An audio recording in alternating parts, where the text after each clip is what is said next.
ಸ್ಫಟಿಕದ ಘಟದೊಳಗೆ ಹೊಳೆಯುವ ದಿವ್ಯ ದೀಪವು ನೀವು. ನಿಮ್ಮ ಒಳಗು ಬೆಳಗು, ನಿಮ್ಮ ಹೊರಗು ಬೆಳಗು. ಮುಟ್ಟುವಳೆ ಕೈಗೆ ಸಿಲುಕದು, ಚಿಂತಿಸಿದೊಡೆ ಮನಕ್ಕೆ ನಿಲುಕದು. ಆ ನಿಮ್ಮ ಘನಶ್ರೀ ನಿಲುವ ನೋಡ ಶಿವಗುರು ಶ್ರೀ ಶಿವಕುಮಾರ ಪ್ರಭುವೆ. ಬಸವಾದಿ ಪ್ರಮದರನ್ನ ಸಿದ್ಧಗಂಗಾ ಗುರು ಪರಂಪರೆಯನ್ನ ಭಕ್ತಿಯಿಂದ ಸ್ಮರಿಸುತ್ತ ಪ್ರಾತಸ್ಮರಣೀಯರು ಮಹಾಲಿಂಗದೊಳಗಾದ ಪರಮ ಪೂಜ್ಯ ಶ್ರೀ ಶ್ರೀ ಶಿವಕುಮಾರ ಮಹಾಶಿವಯೋಗಿಗಳವರ ಸರ್ವಾಂಗಲಿಂಗ ಚೇತನವನ್ನು ನೆನೆದು ಎಲ್ಲ ಮಾರ್ಗದರ್ಶಕರು ಮಾತೃಹೃದಯಗಳಾದ ಎಲ್ಲ ಪೂಜ್ಯ ಗುರುದೇವರ ಪಾದಾರವಿಂದಗಳಿಗೆ ಸಾಷ್ಟಾಂಗ ಪ್ರಣಾಮಗಳನ್ನು ಸಲ್ಲಿಸಿ ಈ ಒಂದು ಪವಿತ್ರವಾದಂತಹ ಕಾರ್ಯಕ್ರಮದಲ್ಲಿ ದಿವ್ಯ ಸಾನ್ನಿಧ್ಯವನ್ನು ವಹಿಸಿರುವ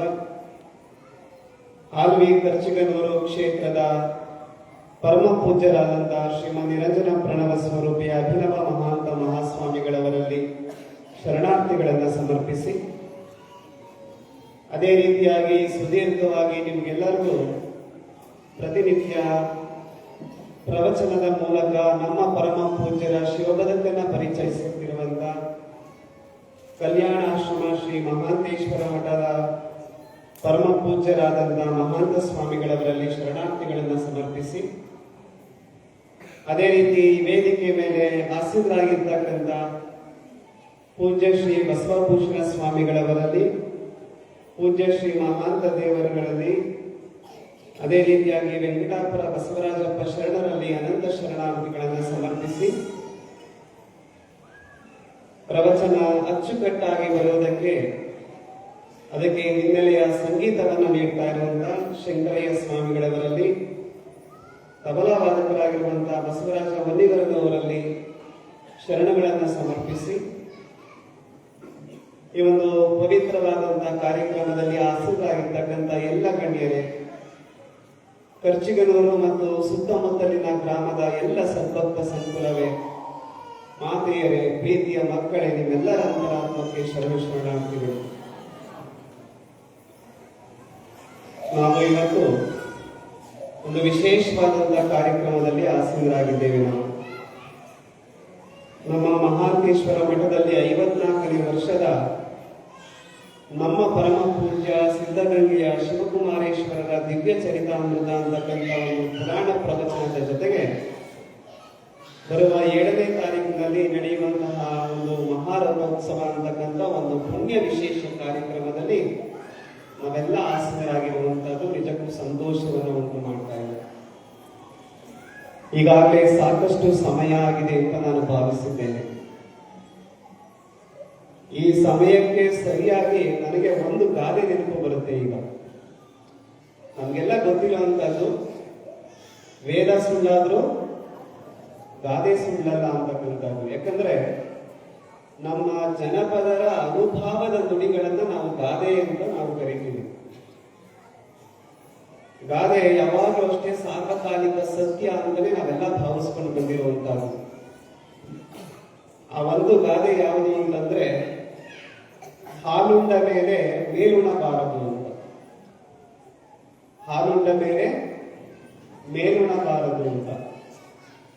ಅದನ್ನ ವಿಸ್ತರಿಸಿ ಹೇಳೋದಾದ್ರೆ, ಹಾಲು ಅನ್ನ ಊಟ ಮಾಡಿದ್ಮೇಲೆ ಮೇಲೆ ಮತ್ತೆ ಯಾವುದನ್ನು ಸಹ ನಾವು ಸ್ವೀಕರಿಸಬಾರದು ಅಂತ.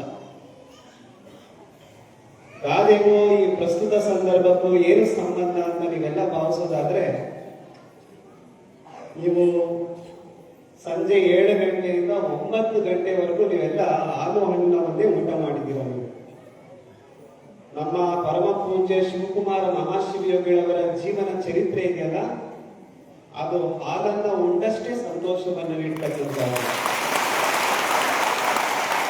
ನೀವೆಲ್ಲ ಚಪ್ಪಾಳೆ ತಟ್ಟಿದ್ದೀರಾ ಅಂತಂದ್ರೆ ಮೇಲನ್ನ ಯಾವುದು ಉಣಬಾರದು ಅಂತ ನೀವೆಲ್ಲ. ಅದರ ಅರ್ಥ ನನ್ನ ಮಾತಿನ ಅವಶ್ಯಕತೆ ಇಲ್ಲ ಅಂತ.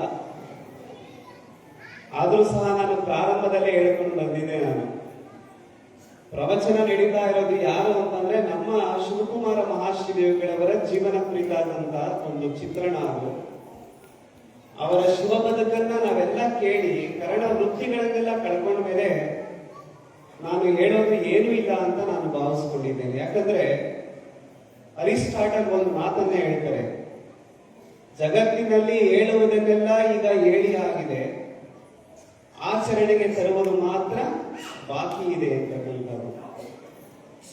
ಪೂಜ್ಯರೆಲ್ಲ ಹೇಳೋದೆಲ್ಲ ಪ್ರತಿನಿತ್ಯ ಹೇಳ್ತಾನೆ ಇದ್ದಾರೆ.